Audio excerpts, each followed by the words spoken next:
Now, this game that you've been making, the one that you sat down in the park for 4 hours to draft out, it's called Seabound. Kind of give everybody the general vibe of the game. So Seabound is you are an explorer out on the open seas to discover new lands. So essentially the map is undiscovered land wherever there are 3 to 6 players where you are on a feverish quest to explore all the lands and gather all the treasure there. You get to fight against your fellow explorers to claim all the treasures of Seabound and the land and such that. So, and it's very simple. Once all the land's discovered, whoever has the most gold and the most discovery points wins the game. So it's fast and furious and really easy to understand. And it has a fun, quirky feel to it, which you'll kind of see with the crew where, you know, that's kind of our unique element. Right. But the crew abilities and things like that. Now, I guess let's one step back just so everybody knows. This isn't a tabletop role-playing game. This is a board game. What's it most comparable to so that the average person might be able to like get a sense of what this game is like? Yeah, so we did not create anything from scratch. So, you know, stand on the shoulders of giants. Right. So we, when I was a kid, there was this card game, and basically it was ships that you would pop out and then you would build. And as a little kid, they were so cool. It was called Pirates. Pirates, okay. And it was actually made by WizKids. So, wow, that's coincidental. Made by WizKids, and they discontinued it. The game was super complex, but the ships, super cool. Like you could have ships that were made out of like 4 stacks of them. And so I collected those. I collected baseball cards. So I really wanted to make a ship game. The game mechanics in that were too complicated, so I wanted to make a simpler one. So obviously if you look at the map, it looks exactly like Settlers of Catan, but it has a more micro scale where you can kind of move in the hex, where Settlers of Catan is more macro scale. You're kind of just like interacting equal eye view. And then a game that people are not really familiar with is Coup.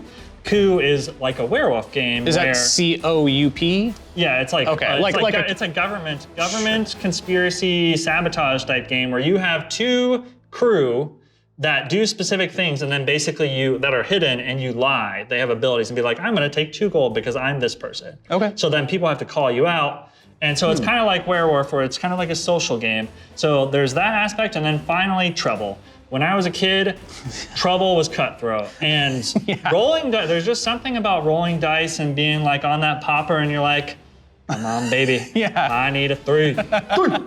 And there was just so much of that. And Seabound has a bunch of dice rolling. Yeah, there's definitely that element of luck there. So speaking of that luck component, we've done a few test runs here at our D&D night. So like if somebody's missing or whatever, just like before we actually start our D&D game, we've kind of we've played Seabound a little bit, and honestly, I've had a lot of fun with it. I'm like, it's not just promo talk here. I'm really excited to play with some friends because Gentry owns the record for the most gold collected I've ever seen. I played Seabound for hundreds of hours. Well, there were 2 games that night. So the first game, I was last the whole time. And then literally it was my final turn. It was the last turn, it was my last roll. I had the potential to win, to go from last to first. So I think that element right there is what makes Seabound so unique. Right. It is so awesome that it keeps everybody engaged. When you're playing like Monopoly, like, oh, somebody will get out ahead and own everything, and you're like, I want to be done. Can we be done? Or you're playing Risk and you have like 3 things, you have like a couple countries left, and you're like, I'm done. Right. Seabound, you can get to the last turn and win the game. After losing the entire time. Never give up. That's my hot tip when you get the game. Never give up, you're always in it. And that's just really what makes that element just magically appeared as we developed the game. And it's really, really something. I think that's a really fun aspect of it, because a few weeks ago I was playing Ticket to Ride. Fun game, but you kind of can tell halfway through probably who's gonna win. Like you can't know for sure. There's always those surprises, or you could get within a few points, but it's very predictable. And I would say that this game, there's a lot of strategy involved, but at the same time, there's that element of luck and chance to where you could win. If you get a good roll, if you make a good play, you could still take the game. That's the thing about it. It's like, it has such interesting balancing mechanics, because I personally, I have the creator buff. and people come after me because of it. So like, I'll go out hot and like start discovering, getting so much treasure. But the interesting thing about Seabound is you become a target. Like, oh yeah, you cannot, you have to be like, don't leave me alone. I'm not doing anything over here, hide my gold. So like the balancing mechanic of that makes it so you don't really know who's gonna win. And I think that'll be the interesting thing when people play is you're not playing a normal board game. Like you're not playing a normal board game. So they're gonna be surprised when they're like, I just won and I was losing the whole time.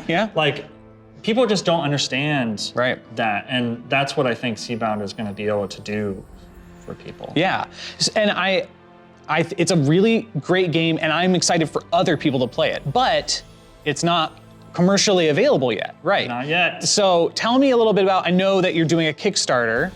By the time this video releases, the Kickstarter may be live. Yes, sir. What have been some challenges in the most exciting parts about setting up this Kickstarter? I think some of the benefits is that so I created this game, and my friend Chris, he really helped me develop the mechanics, and we've been working together, kind of co-founding that.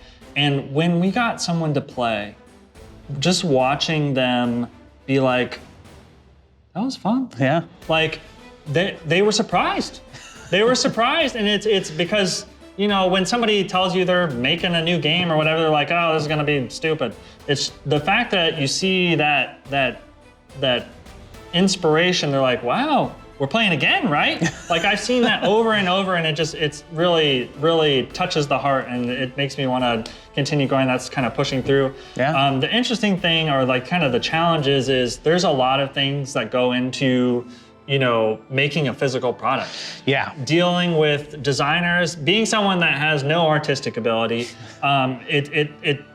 designers have a different way of thinking than me, so it's kind of challenging communicating with that. I think one of the major challenges is logistics. So knowing how much things cost, you gotta handle freight, and then you gotta handle shipping to the actual person, and who's gonna pay for that. And that is just something that you kind of have to figure out as you go. I think if you ever do a Kickstarter, just know you're not gonna know everything, and just be prepared to figure it out. That information and people that can answer those questions are out there. It's just, you know, asking for help. Yeah, I've always been nervous about, like, I've looked into maybe producing a book for Kickstarter or something, but I've always been nervous going like, well, how do I even print it? How do I ship it? How do I get, you know, and I'm sure that you have to know some things before you get in there, right? But what you're saying is that some of it you know, and some of it you're gonna figure out along the way. Yeah, there's a lot of services out there that provide you full stack option. So with our producer manufacturer, they offered all the components, and then you can group them all together, and then they bundle it all together. So I'm sure there's something out there for books, and there's something out there for board games, anything that you want to create. So in all of this, you know, it's definitely been a challenge, and I think it's been really rewarding in a lot of ways, but what are your goals, and how can, if a viewer out there is really interested, how can they support you? So the Kickstarter is going to be May 1st. So basically, optimally getting the Kickstarter funded is the main goal. We have a lot of things planned. We have stretch goals, new crew. We think the base game is great.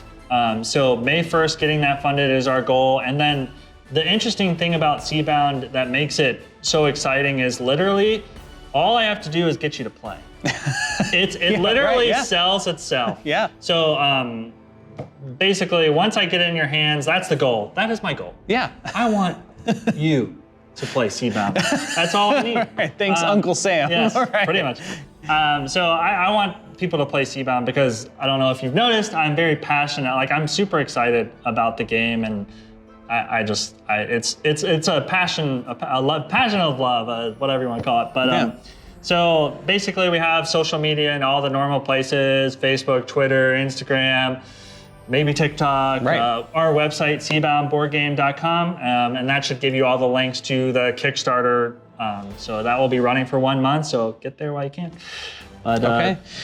And I'm sure so if you can't financially support, but you're interested in this project, or maybe one day you want to pick it up, share the links, share the love, get it into somebody's eyes who maybe has that desire to get into the game. I'm excited for it. I honestly think that I don't know a person who wouldn't enjoy this game. It honestly has a lot for a lot of people. Oh, the thing about Seabound is it's a casual board game that has a lot of layers. Like, as far as strategical and as much strategy as you want to put into it, you can. But like even your grandma, your kids can play, and that's really what makes it interesting and replayable with all people of all ages. Yeah, and that's what excites me.